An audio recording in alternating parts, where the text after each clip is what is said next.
So the software-defined radio dev room has been at FOSDEM for multiple years now. This is the, I think this is the 5th run that we're doing, and it's always been a huge success. So there's just a lot, like this room usually fills up pretty quickly. By the time the 2nd or 3rd talk is happening, it's usually full, and then it stays full until the end. And it actually stays full until the end. So it's not like we finish at 4:30 because we ran out of presentations. So that's never happened. And it's not going to happen this year either. So I'm very, very happy about all of that. Now, what I'm particularly happy about is like just the spectrum of talks. So as you see, I actually prepared an intro talk this time. So this is a screenshot from the website, the current schedule, and this is actually useful information because this is what we'll be talking about. But what I wanted to highlight is like where all these people are coming from, what domains. So we have, I've sort of like sorted them by topics, and you can already see just based on the topics, there's like a very big variety of talks, and it's all under sort of the big umbrella of software-defined radio. So we have actual sort of wireless comms and DSP problems, but there's also like some community-related talks. InfoSec security is in here. Hardware. We usually had more hardware talks, but we have at least one this year, so we've never had 0, so that's very cool. Education is something that I'm personally very passionate about, so I'm very happy that we have talks on that topic as well. But there's another way that you can look at this presentation, this list of speakers, and that is trying to see where they come from. So I'm going to turn around now. And this is also something I'm very happy about. So we have sort of non-profit organizations. We just have like straight up, enthusiasts, the people who do something completely unrelated to SDR in their day job, but they're still interested, so they come here and talk about it.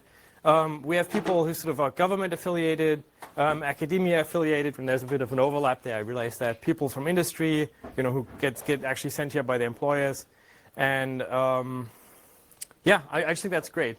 And that's really what makes this dev room so special. So this is not a GNU Radio conference. This is also not a Osmocom conference or something like that. This is like everything that falls under sort of the common intersection between radio-related topics and free software is like welcome in this dev room, and then we all get together. And I think that's that's cool, but it's also important because this is a forum where we can share not only ideas but also sort of project plans, and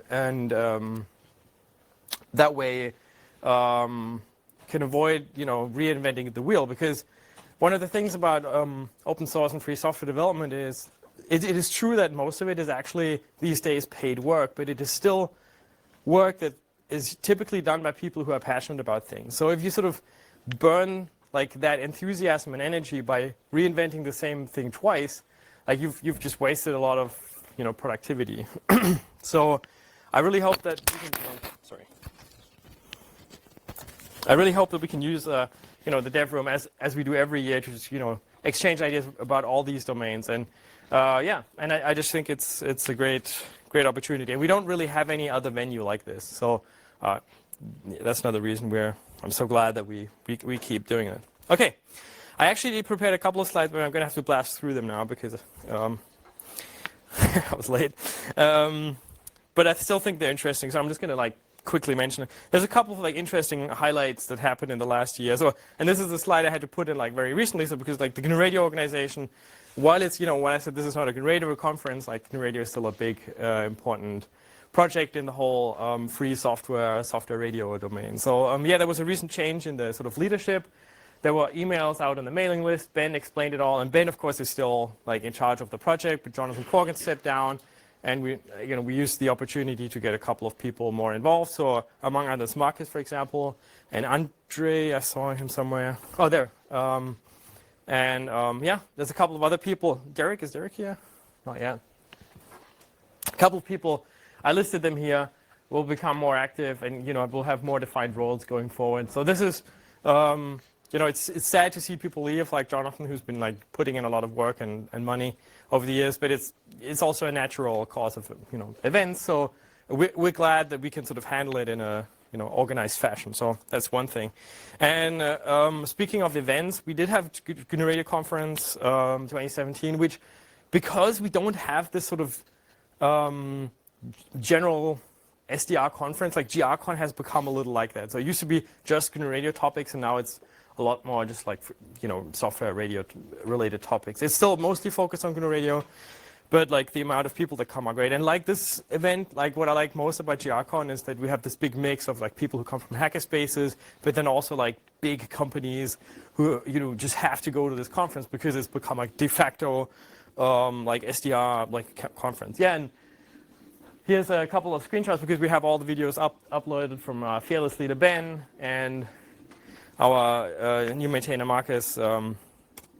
There was the DARPA Hackfest. I'm not going to talk about that because we have an entire talk about it.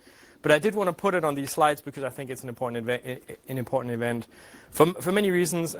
One of those reasons is the fact that it's a statement that the US government has sort of acknowledged the fact that this whole open source thing is important and it's worth investing money in. But as I said, Tom will talk about that.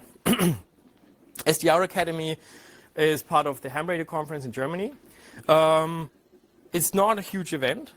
But what I like about that is that it's an active step from the ham radio community to get closer to the SDR community. And that's like, those two communities have been very separate for a long time for no good reason.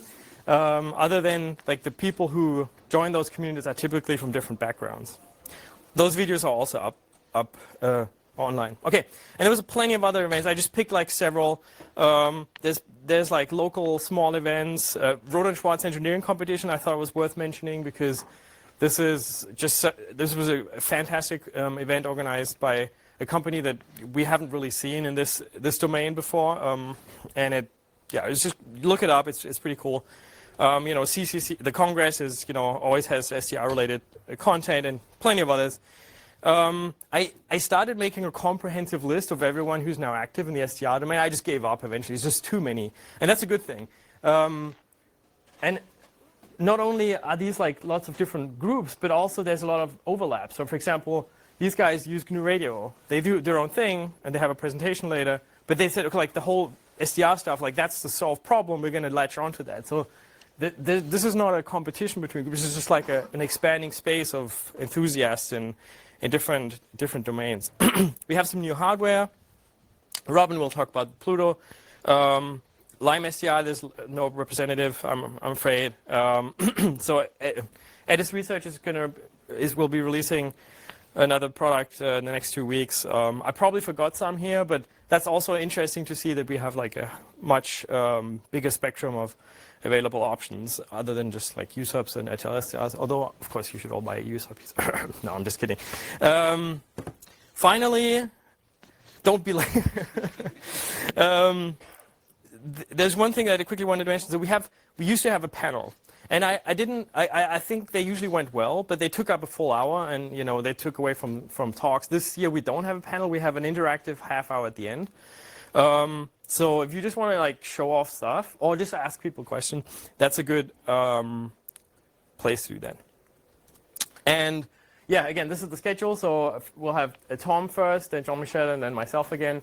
And then, yeah, you can see the rest. So there's no break here. If you want to have lunch, you just like pick one of the talks you are least interested in and then use that.